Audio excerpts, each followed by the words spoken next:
The CPTPP is a trade partnership between 11 countries: Japan, Malaysia, Vietnam, Singapore, Brunei, Australia, New Zealand, Chile, Peru, Mexico, Canada, and soon the United Kingdom. Because hey, we colonised enough of the Pacific Islands, might as well become one. But is the UK awkwardly wandering over to join these nations like a puppy dog desperate for scraps of food from the dining table worth it? We'll find out. Side note, that analogy was not exaggeration. The Japanese delegation insisted that we accept all the existing rules, and we just did. After months of negotiation. No meaningful negotiation or anything. Months of negotiation. From the outset, it certainly seems positive. The partnership accounts for 14% of global GDP. And that's only forecasted to rise, with countries like China, Ecuador, and Costa Rica forecasted to join. And as a part of it, the UK would have tariff-free access to all of it, offering us up limitless possibilities in terms of trade. Or at least it would. If not for one teeny-weeny problem I think Rishi may have overlooked. We're not in the fucking Pacific. I jest, but that's actually a huge deal. Imagine, so to speak, that Malaysia sends whiskey to Australia, and they want to start sending it to New Zealand. Well, that's easy. They package up their ships that go to Australia, and they send some slightly further to New Zealand. You can't do that with the UK.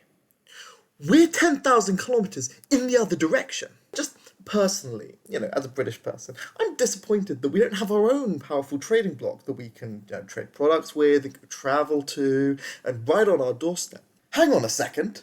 And that's on top of the fact that we already have trade deals with all but 2 of those countries. There's not a lot more trade on offer anyway. The UK government seems happy with it. They forecasted that it'll boost our GDP by 1.6 billion over the next 10 years, which sounds like a lot until you realise it's 0.08% of our GDP. Not 8%. Not 0.8%, like the World Economic Forum incorrectly said, but 0.08. That's even using the government's method, because other methods predict lower. It's a trivially small amount to be essentially useless. For context, leaving the EU, which is what the Tories did, is forecasted to lower our GDP by 4% over that same time period.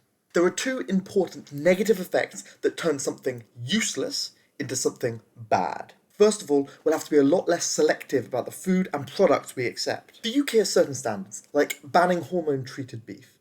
And when we were trading with the EU, we could be sure that the beef we received was clean because they had the same standards as us. But in the future, if we're trading with countries like Canada or Australia, who don't have those standards, we can't be sure. This also applies to palm oil. Palm oil is a substance made from palm oil trees, which is in a huge number of food, like cakes, chocolate, and margarine. Every year, huge swaths of forest in countries like Malaysia are cut down in order to make place for palm oil tree plantations. These plantations are an ecological disaster, cutting out the vibrant and diverse rainforest and replacing it with a barren plantation, completely devoid of life. Also, you want more products made with slave labour? Slavery's illegal here. It's not everywhere. Currently, we have tariffs discouraging this kind of food and products to get here. But if we join the CPTPP, those are going to be a lot harder to maintain. The other problem is that the CPTPP contains provisions for companies to sue governments if they feel that they're being unfairly targeted. This is really bad, because if a company thinks they've been slighted in any way whatsoever by legislation, they can sue the government. To lead back to a previous example, Canadian companies that sell hormone-treated beef are particularly aggressive with this.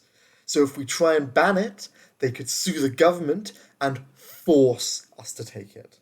This deal is really bad. Its positives are useless in the grand scheme of things, and the negatives will lead us less ethical in the food and the products we consume, and pave the way to give corporations more power over the government. It's just another example of the Tories running this country into the ground, as they have been doing for the past 13 years. Hello, Future Hal here. It's a little bit old news at this point. mostly because I'm slow and lazy, but I still think it's important. Make sure to like, and tell me what you think in the comments. Also, consider sharing. It's still an important topic, and most of my friends didn't know about it until I told them, so it's good for people to know. Also, consider subscribing. I'm planning to make more sort of British lefty content / pop sci videos depending on what I want to at the time, so if you want to see more of that, you know where to find me. Until next time, auf Wiedersehen.